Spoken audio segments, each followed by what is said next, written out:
Good afternoon, ma'am.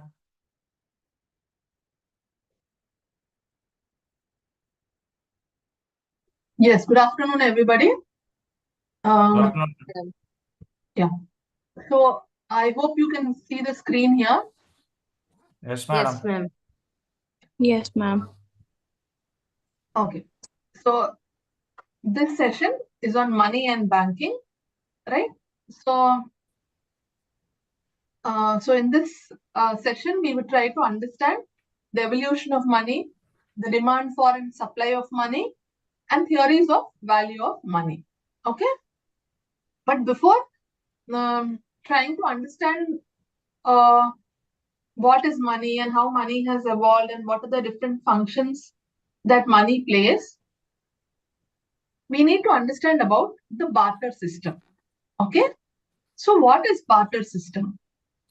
See, barter system was the most common form of trade which was followed even before the currency came into existence. And the currency రాకముందు నుంచి we were following the barter system. So barter system was there even when there was no money. So how did, if there was no money, then how did people buy or sell goods? So the only way to buy goods at that point of time when there was no money was to exchange them with personal belongings of similar value. Okay, అంటే similar value ఉన్న వేరే వస్తువులతో exchange చేసేవాళ్ళు. So take for example, if I had rice and I want wheat. Okay, I am a farmer who grows rice in my field. But I also want wheat for my family's consumption. So what would I do? I would go and approach another farmer who grows wheat. So I would tell the other farmer that, see, I will give you 10 bags of rice, you give me 10 bags of wheat, or whatever is the exchange ratio that is understood at that point of time. So that is not relevant for us to understand whether it is 10 kgs of rice or 5 kgs of wheat. That is not what is important for us. But what is important for us is, because of barter system, it was possible for people to get goods that they wanted. One second. To get goods that they wanted, even though there was no money. Okay. So in simple words, if we have to define barter system, any exchange of goods and services for other goods and services. Okay. Without exchanging any form of money is known as barter system. Okay. I will repeat it once again. Exchange of goods and services for other goods and services. So I gave you an example. No, I have rice. I want wheat. So I'm exchanging my goods for other goods without any involvement of money. This is known as barter system. Okay. So barter system has existed as long as the human race existed. So as far as the Mesopotamian civilization, even at that point of time also, there is evidence to show that barter system existed. So people back then used to exchange goods for food, weapons, and other essential needs. So that is why Emantaru barter system is the oldest form of commerce, and that's the oldest form of commerce known to humankind. Okay.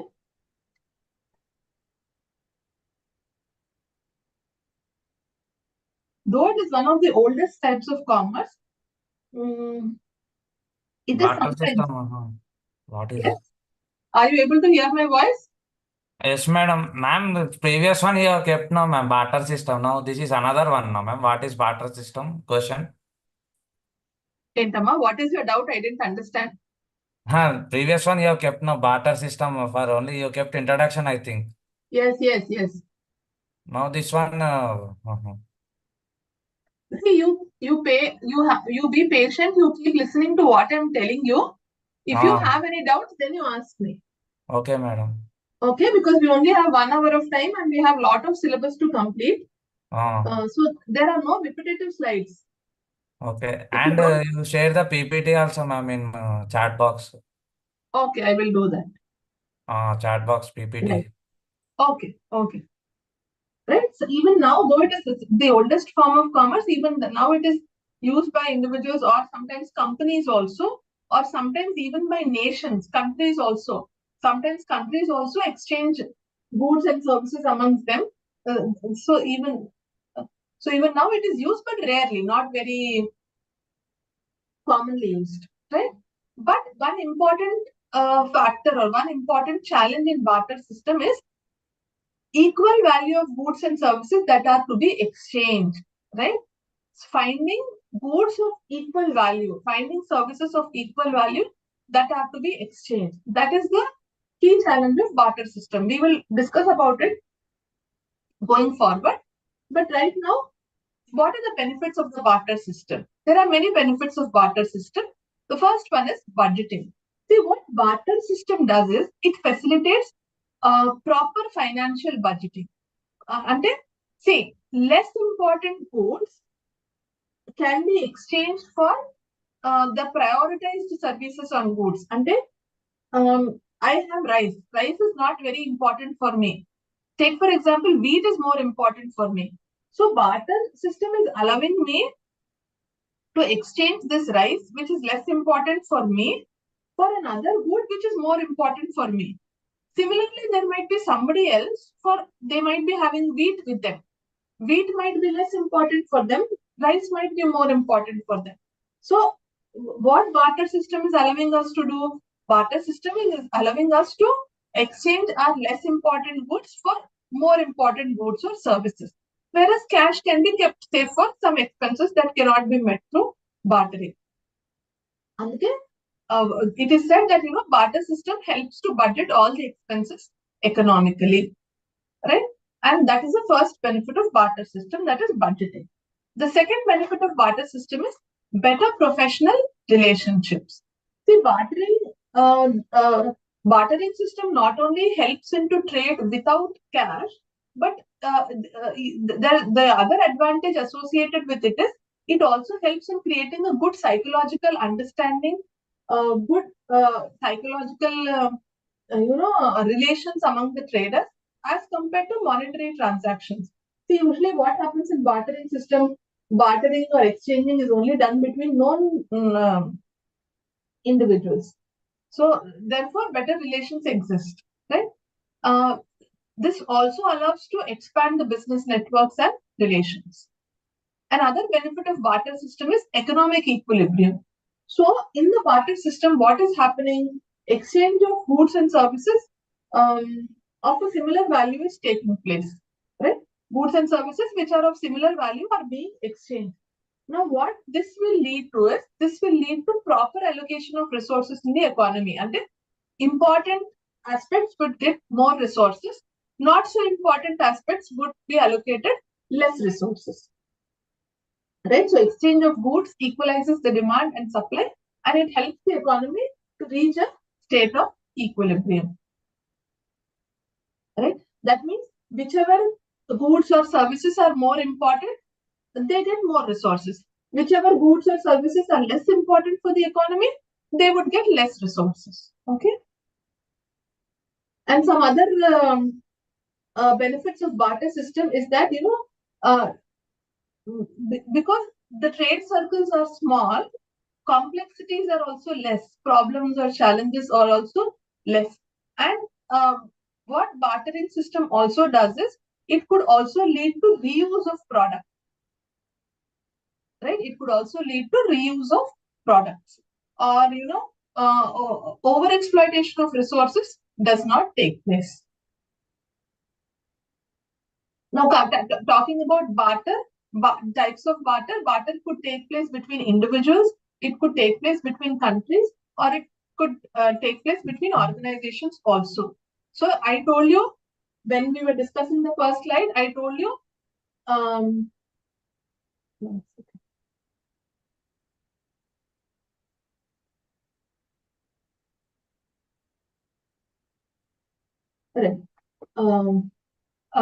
Barter system is as old as the human civilization.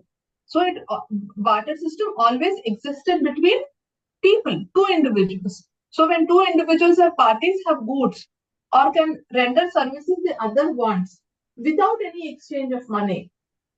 So both the parties then decide upon and determine the value of goods, which can lead to the exchange of the decided amount. So, for example, if I can stitch clothes, somebody can give me rice and get their clothes stitched by me. So, what is happening here? Goods are being exchanged for services. So, in bartering, always goods need not be exchanged. Sometimes goods, sometimes services also can be exchanged, and goods could be exchanged for services, or services also could be exchanged for services. Right? I can stitch clothes, but somebody else can stitch footwear. See, we are talking about the age-old times here. So we would exchange our services for one another. Now, but coming to the present times,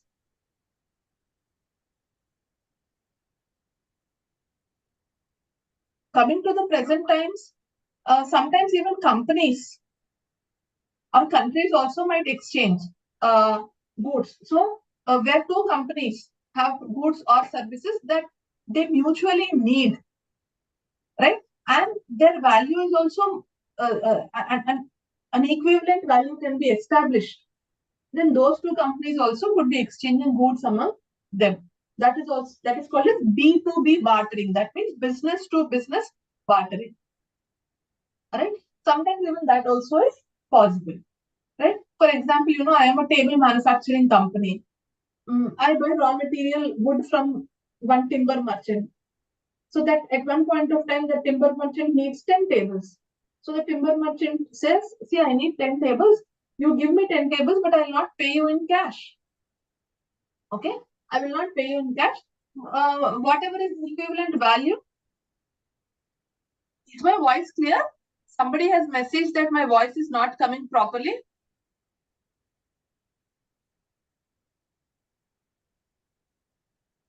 Yes? Can you It's all clear, hear me? ma'am.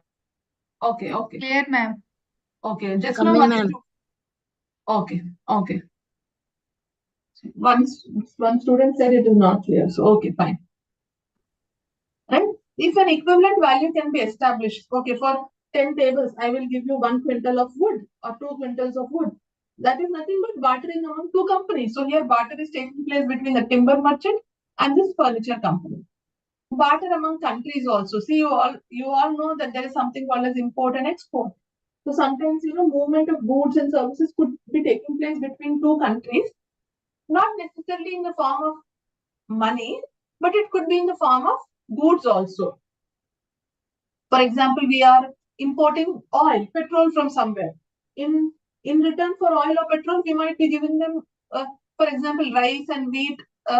They are grown abundantly in India. So we might give them rice or wheat or other food substances like that.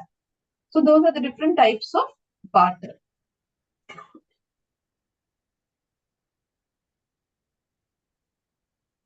Okay.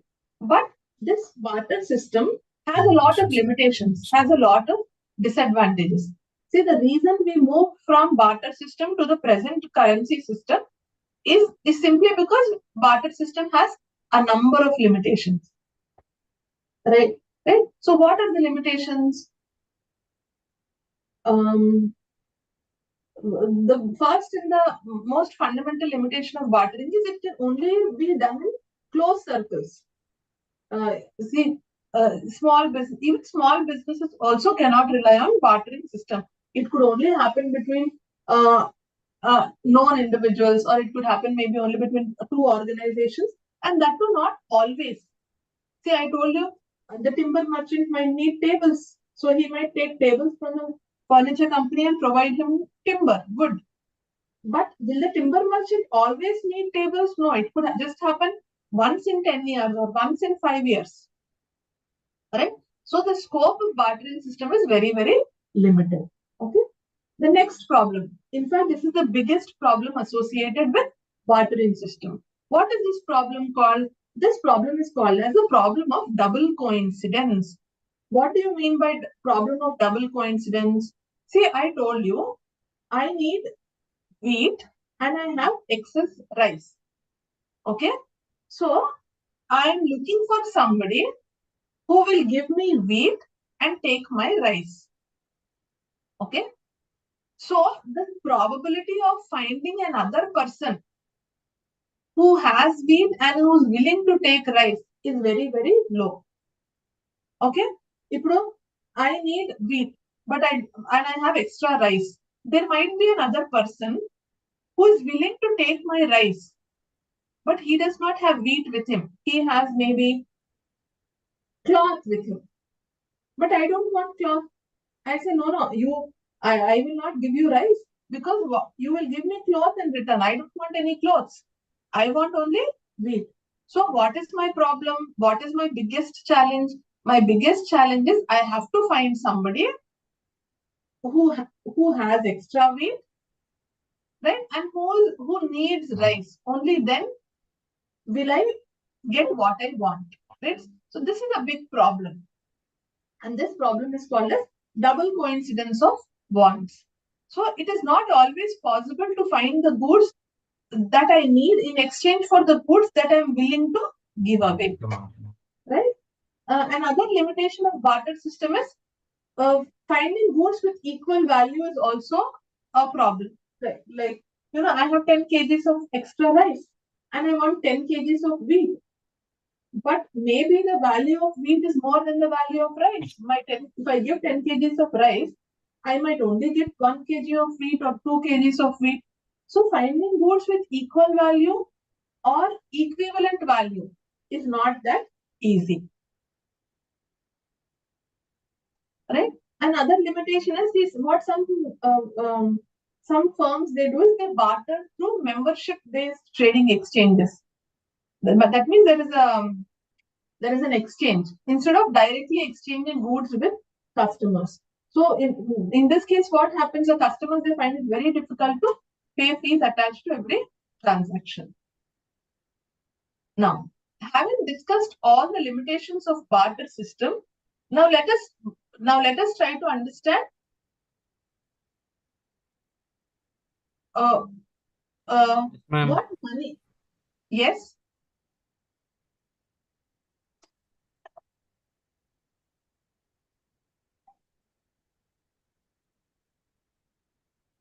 I think somebody's.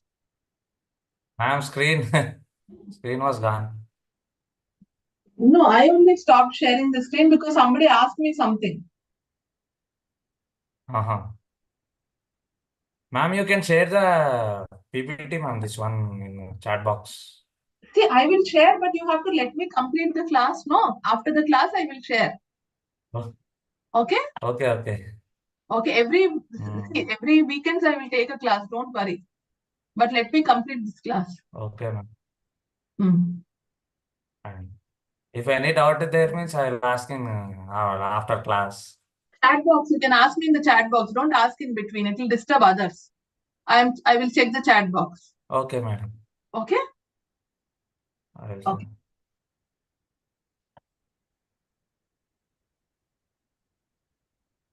Right. So, because barter system had some limitations, money came into existence. Money came into existence to overcome the drawbacks of the barter system. Right? So, earlier, as we've discussed, people used to exchange goods and services as a form of commerce.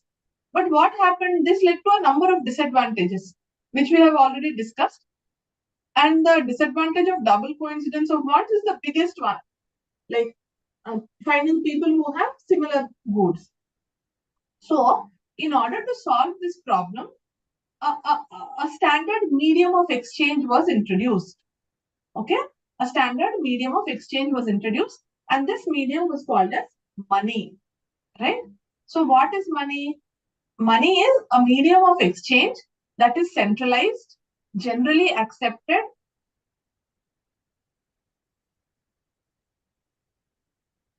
Right? What is money? Money is a medium of exchange that is centralized, that is generally accepted, that is recognized, and that facilitates transaction of goods and services. Okay?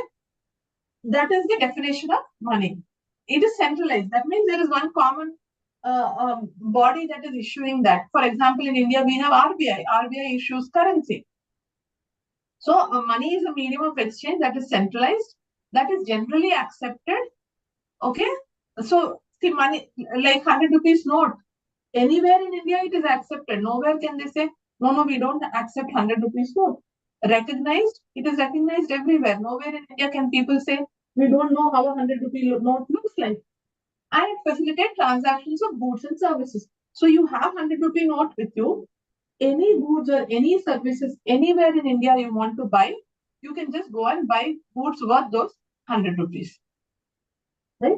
So money is nothing but it is a medium of exchange for various goods and services in an economy. Okay. And some of the characteristic features of money are, see, the money system varies with the governments and the countries. We have rupee here, right? USA, they have dollar, right? Europe, they follow euro. Most of the European countries. In UK, they use the pound sterling, they call it. So it varies from country to country, it varies from government to government. So different countries have different currencies. And in every country, there is a central authority that is responsible for monitoring this monetary system, the currency system. So there is always a central authority. Like I told you, in India, we have the RBI, the Reserve Bank of India. It is the responsibility of the Reserve Bank of India to monitor the monetary system. And there are many forms of money, like, credit card, debit card, also, apart from the legal tender notes and coins, you also have debit cards, credit cards, and all of them. They are also different forms of money. And cryptocurrency, as they say, that is the newest addition to the forms of, okay.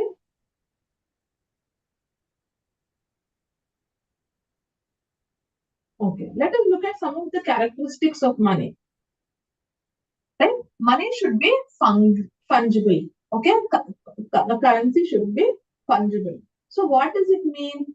A currency must be fungible. It means that the units used as a currency must be equal in quality and should be interchangeable. That means a 10 rupee note in Kerala should be same as a 10 rupee note in Jammu and Kashmir, should be same as 10 rupee note in Sikkim, it should be same as 10 rupee note in Maharashtra. It must be equal in quality. 10 rupee note here should not be more than 10 rupee note there. Then you cannot say that it is a currency. And it must be interchangeable. You cannot say only this 10 rupee note, any 10 rupee note should have the same value. Then only you can call it as a fungible currency. Any currency which is non-fungible, you cannot consider it reliable for business transactions. Okay. The next characteristic of money is the money should be durable, right? So a good currency should be durable enough so that you can use it for more than just one time. See, like that, take for example, if you are having a 100 rupee note in your pocket, excuse me, if you have a 100 rupee note in your pocket, this 100 rupee note must have been in use since last 4 years, 5 years, or 10 years also. We don't know, right? So money should not be perishable. No perishable good or article can be used as currency because if it is perishable, it cannot be used multiple times, and it cannot also be used, cannot be stored for future transactions. See, all of you must be, setting aside some money. Okay, I have 1,000 rupees with me. I will keep it aside. I will use it later for some emergency purpose. Right? If it is a perishable item, then you cannot do. So therefore, in order to conserve the future-oriented use value of money, a currency must be durable. Okay. Then the third one is it should be easily recognizable. Right? So money must be ascertained of its authenticity. That is, a currency must be universally recognized. Take for example, RBI prints a 1,000 rupee note, but nobody recognizes it. But take for example, RBI has not sent it out in the public domain. Nobody recognizes that 1,000 rupee note.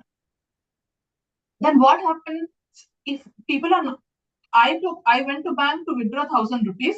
Bank gave me a note for 1,000 rupees, but nobody is recognizing that 1,000 rupees because they have not seen it.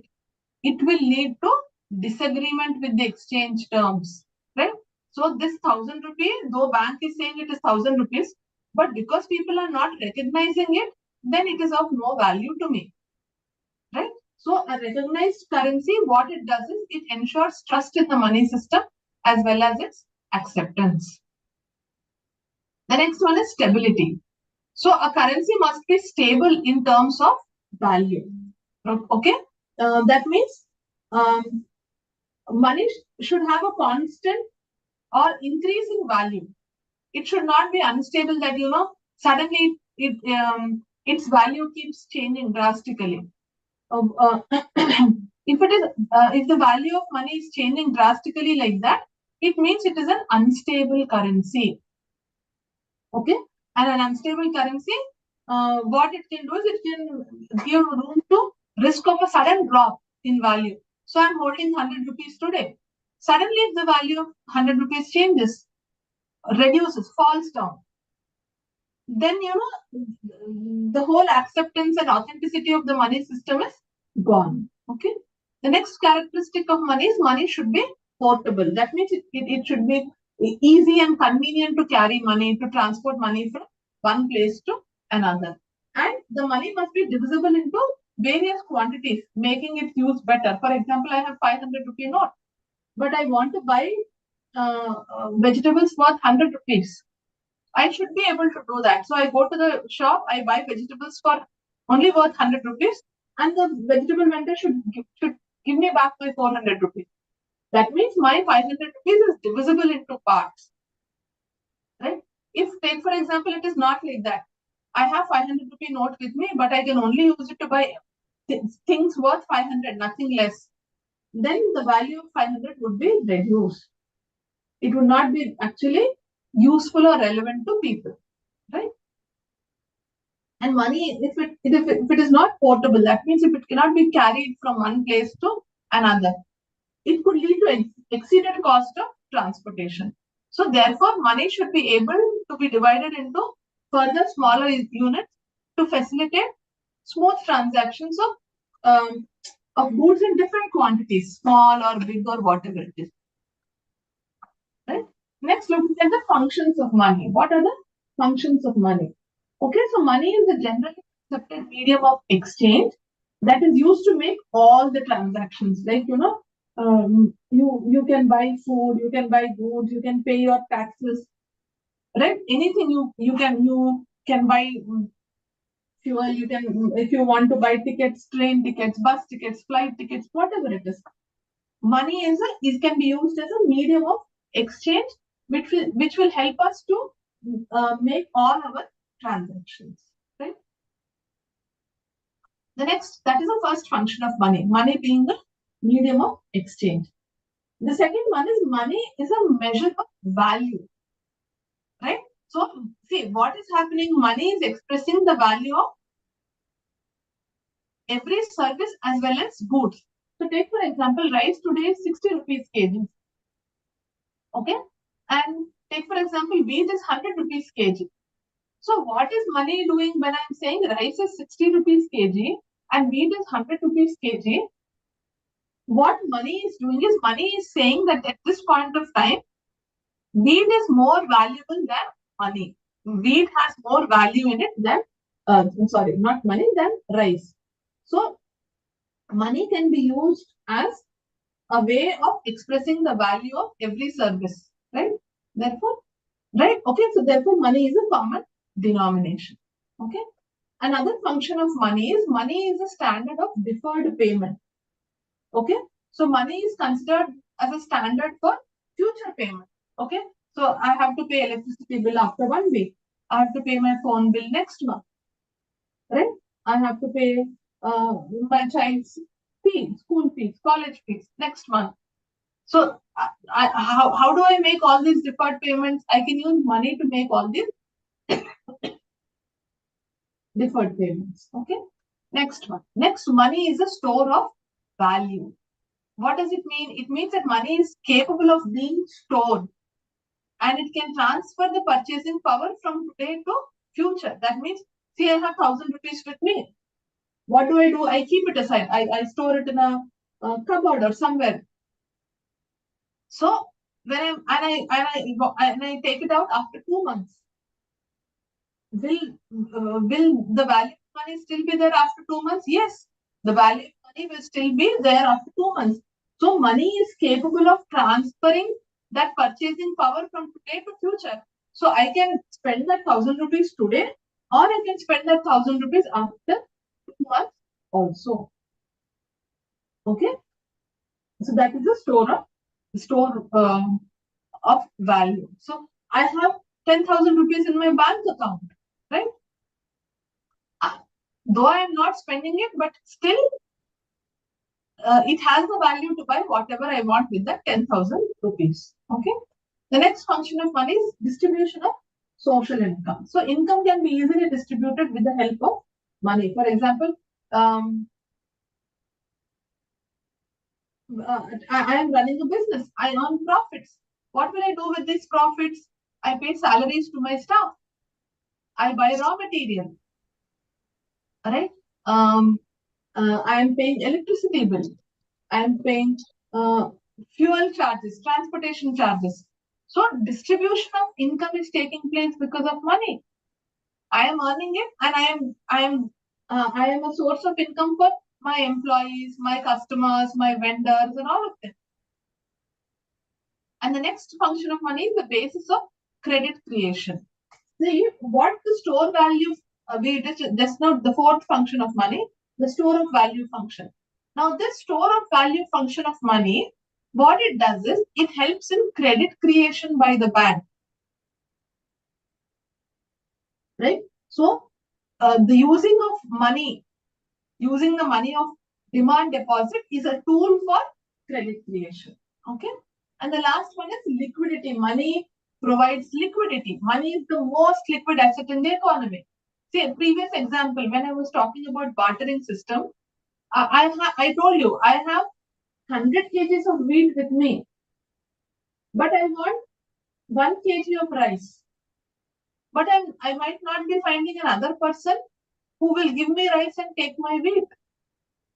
That means there is no liquidity there. But today, I have 100 rupees with me. I can buy whatever I want from wherever I want in whatever quantity I want with this 100 rupees. So that is the liquidity of money. Okay. So money is the most liquid asset of the economy. So here are, some of the important qualities of good money.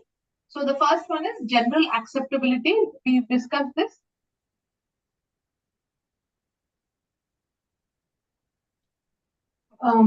Whenever money is accepted by more and more people or institutions, then we can say that it is generally acceptable. See, what does the law do? Law declares money as a legal tender. That means it is the valid tender.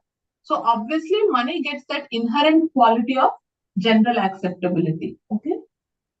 Then portability. I told you. See, only acceptance is not important. Portability or transferability is also important. So only if people can carry or transfer money from one place to another, then only it becomes good money.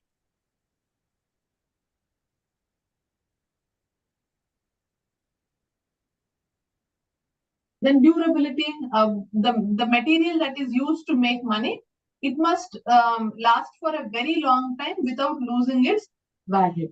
See, for example, I gave you the example, no? I have rice with me, but I want wheat. If I keep this wheat like this with me, for maybe for 1 month, 2 months, I can keep it. After that, it would get perished.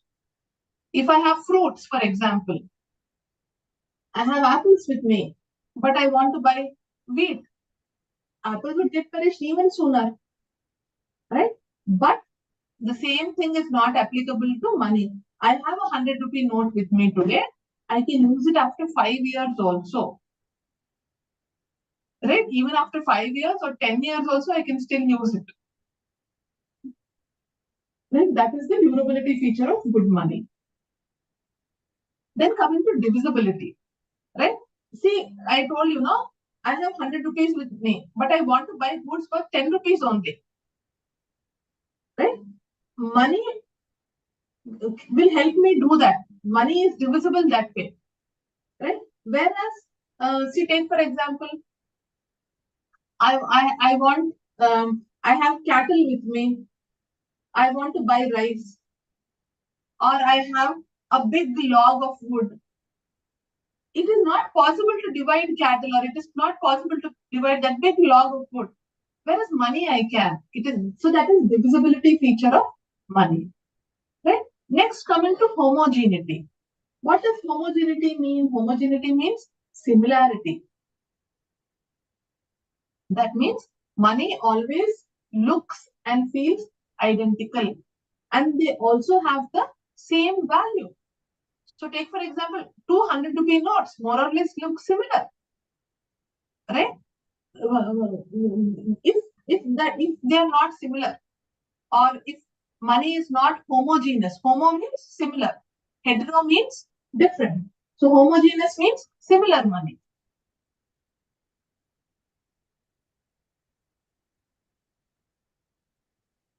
Right? Homo means similar and hetero means different. So if money is not homogeneous, then what will happen? The transactions will become uncertain as people will be unsure of what they are receiving. See, take for example, somebody gives you 100 rupees note, but it does not look like the 100 rupees note that we usually see. So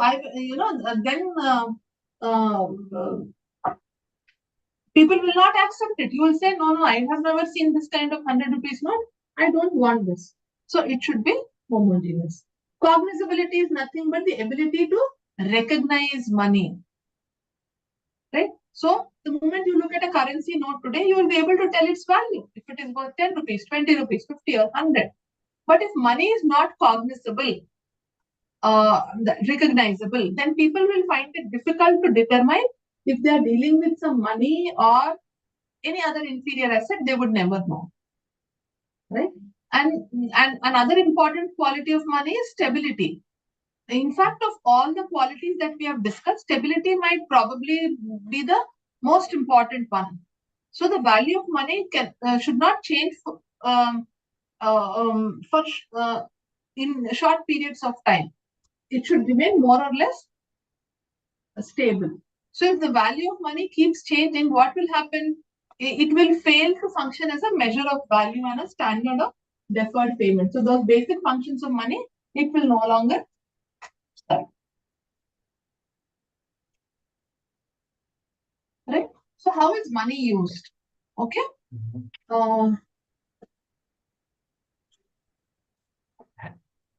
There are three different ways in which money is used.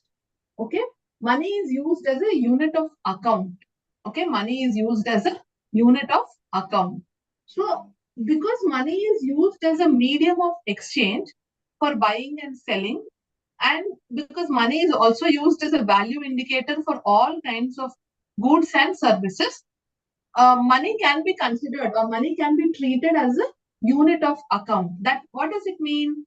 It means that money can keep track of changes in the value of items over a period of time and multiple transactions.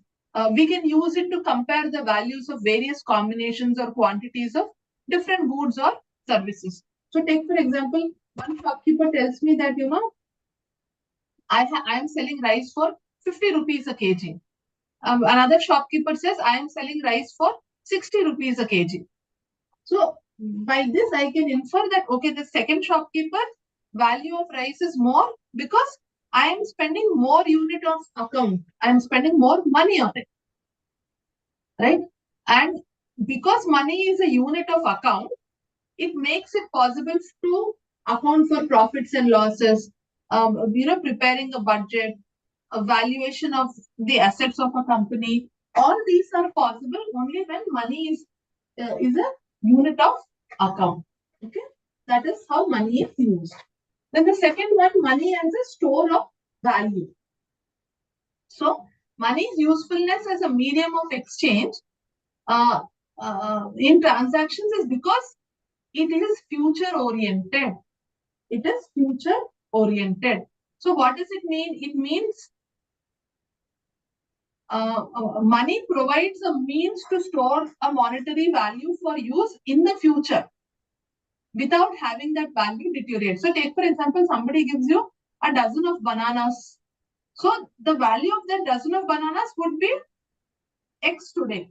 But after 4 days, the value of this dozen of bananas would be less than X. You all know that.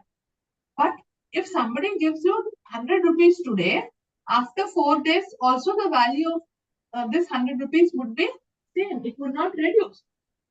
Okay, maybe after 2 years, 10 years, 2 years, 3 years, yes, the value of 100 rupees might reduce, but not in short term.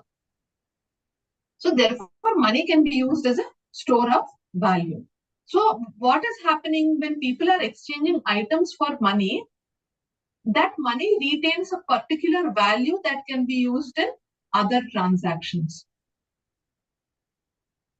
Now, this ability of money to act as a store of value, this particular ability of money is facilitating saving for the future and engaging in transactions over long distances. Because why are we saving for the future? Because we know the value is there. If we know that, okay, why are people saving and investing? Because they know the value of money will only increase, it will not decrease.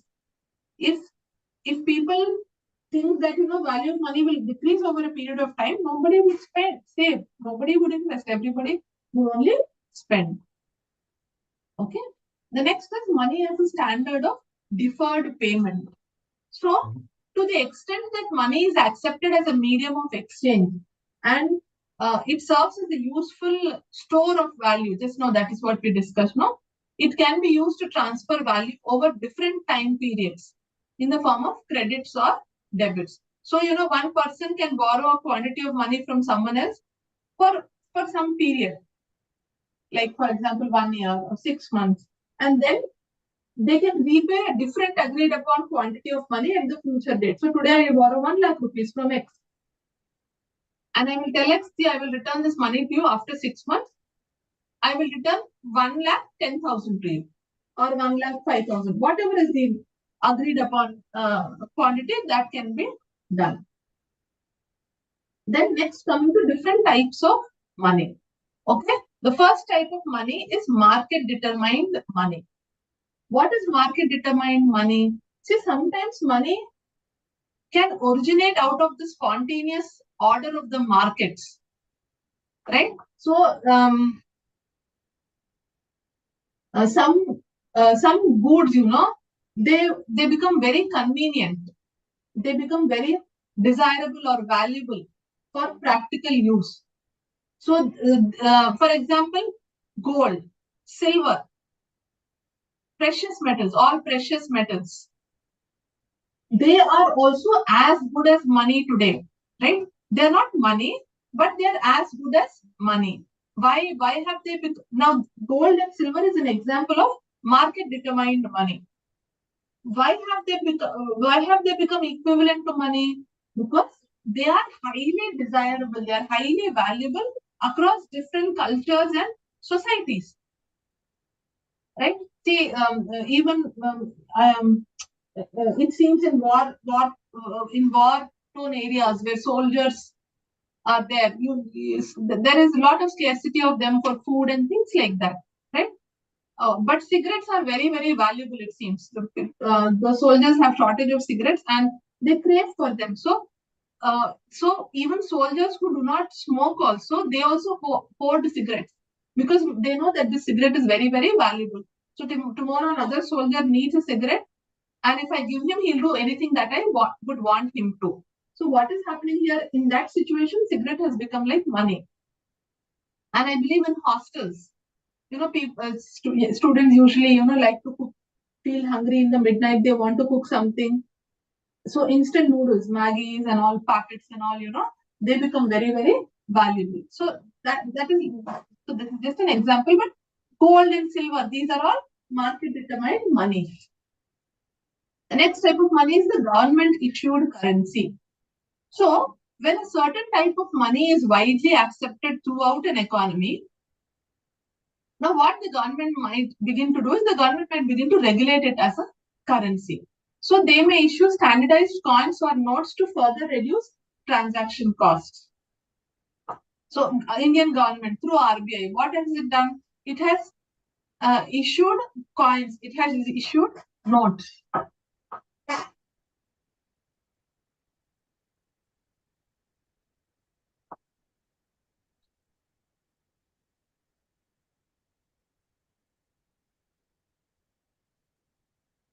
Right? So that is a government issued currency. Okay, when 100 rupee note or 5 rupee coin that the government is issuing. So rupee in India is a government issued currency which will have validity anywhere and everywhere. Sometimes some countries also issue fiat currency, so which is a currency that does not represent any type of commodity. In fact, this fiat money is backed by the economic strength of the issuing government. So what the fiat money does is it allows the issuing government to change the economic policy by increasing or reducing the money supply. So that is about fiat currency. The next one is money substitutes and fiduciary media. See what sometimes some merchants, traders, some business houses they do is instead of exchanging money, they exchange some written statements of debt, promissory notes, bills of exchange. They are called as. So these promissory notes or bills of exchange, they are also. So for example, I have given a bill of exchange to somebody. So it is as good as I have given money, right? So that is a substitute of money, right? Then cryptocurrency, I told you, it is a digital currency. It does not exist in physical form like Bitcoin, right? So these digital currencies or virtual currencies, they are not issued by any government, right? Though they have some properties of money, and as you know that they are also used in a lot of online transactions, but not formal transactions, not government recognized transactions. Okay. Now coming to the demand for money. What do you mean by demand for money? So the demand for money is the total amount of money that the population of an economy wants to hold. Okay, I repeat. The demand for money is the total amount of money that the population of an economy wants to hold. So the three main reasons to hold money are, what are those three main reasons? Transaction related reason, precautionary reason, and speculative reason. So why do people hold money? For three reasons. So what is transaction related reason? People hold money because they need it on a regular basis to pay their bills or, to fund their regular consumption. They need to go and buy vegetables or groceries, or they need to buy petrol for their vehicles. So that is the reason why people hold money. Right? Then coming to a precautionary reason. Sometimes why do people hold money? People hold money because of a precautionary reason. That means some unexpected need might arise. Some emergency might come up. So for that reason, people hold money. Speculative reason. What is speculative reason? See, if people expect the value of money to increase when compared to other asset classes, then also they hold money. For example, I have 70,000 rupees with me. I can buy 10 grams of gold with the 70,000 rupees. But if I feel the value of money will increase more than the value of gold in the near future, what would I do? I would not buy gold with this money. I will hold this money only. I will say, okay, this value of money will increase. I will keep this 70,000 in the bank. That is more profitable for me. Right? So that is the speculative reason. Now coming to money held for transactions. So the amount of money that is held for transaction purpose, that is called as transaction money balances. Okay, transaction money balances. Now this transaction money balances, it depends on many factors. What are the factors? See the overall conditions of the economy. The overall conditions of the economy. So when macroeconomic conditions improve, like GDP of the country improves, employment rate improves, people are getting more and more salaries. So it can be reasonably assumed that spending in the economy will improve. So the conditions that determine an increase in the demand for money in order to finance the purchase of goods and services. So in that case, what will happen? People will want to spend more. And another thing is citizens' propensity to spend. Sometimes some people possess a higher propensity to spend on goods and services. Like they say, Indians spend less when compared to Americans or Europeans. Europeans spend less than Americans. So sometimes some people have some countries overall have a higher propensity to spend or a low propensity to spend. Coming to precautionary reasons. Okay. Yes, So ma'am. precautionary money balances, that is known as precautionary money balances. Why are precautionary money balances maintained? Precautionary money balances are maintained to moderate the impact of any unexpected spending needs that can occur in the future, that can happen in the future. So when the level of economic activity improves, GDP rises, companies and consumers, what they will do is they will increase the level of precautionary money balances for any unforeseen spending needs. Right? Then availability of credit and the level of interest rates also affect the level of precautionary money balances. So when credit is easily available and interest rates are low, people will not hold a lot of precautionary money with them. Right? Why? Because okay, if there is an emergency, credit is easily available, and since the interest rate is low, the repayment is also very, very easy. So precautionary money balance also depends on to what extent credit is available in an economy and what are the rates of interest. Right?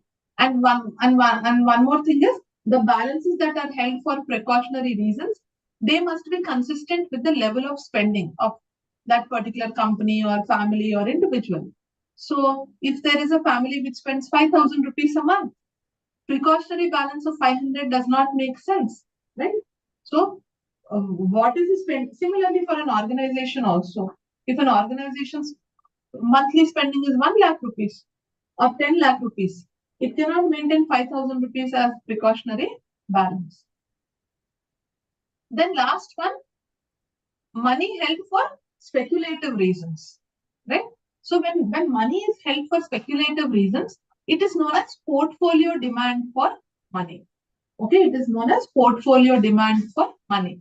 So the money, why are we holding the money here? The money is held in order to take advantage of any speculative opportunities or for offsetting any risks in other assets of the economy. So there are many cases where money is used as a speculative interest. Take for example, there is a deflation in the economy. What do you mean by deflation? I'm sure you all know what is inflation. Inflation is when prices are increasing. Deflation is when prices are decreasing.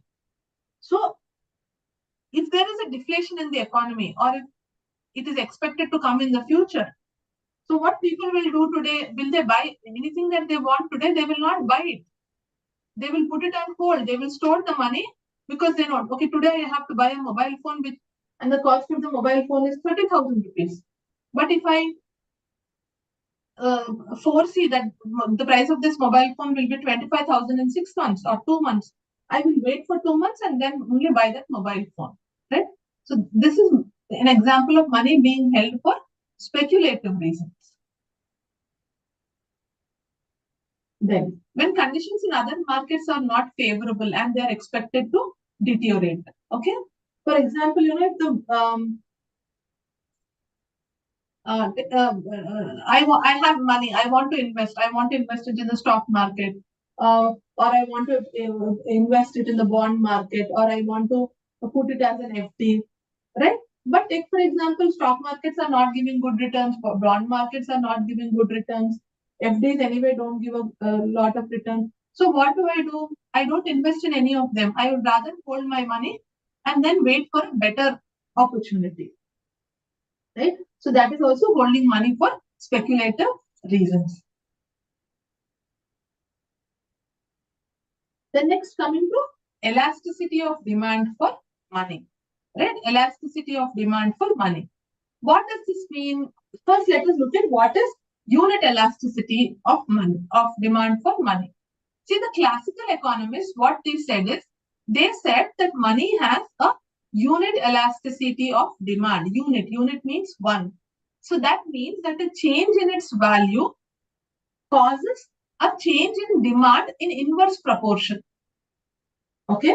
So if the value of money falls, or if the general price level falls, the demand for money will increase. Okay, the demand for money will increase in the exact preparation, to the same extent. Okay, to the same extent. So, right?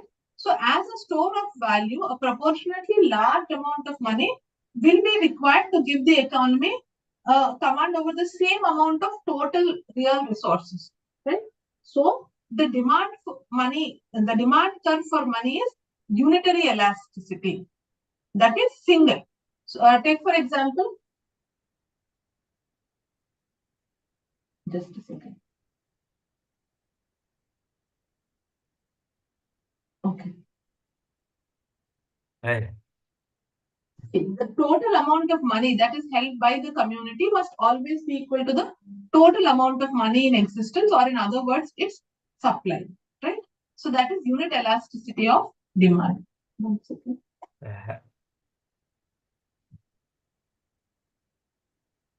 Very good. Okay. What is more than, see, here it is unit elasticity. So one, single. More than unit elasticity, see, the assumption here is that the total output in the economy remains unchanged, and the demand for real balances is also unchanged when there is a change in supply of money. That means supply of money increases, also there is no proportionate change in the demand for money. So an increase in supply of money, what does it do?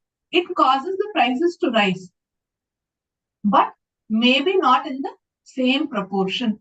Okay, so there is often an increase in output also, and the prices may rise only less than proportionately. Right? Okay. The next thing that we need to discuss is the supply of money. So what do you mean by supply of money? The supply of money, it refers to the total quantity of money and all the monetary assets that are circulating within an economy at a given time. At any given point of time, the total quantity of money and all monetary assets that are circulating within the economy, that is supply of money.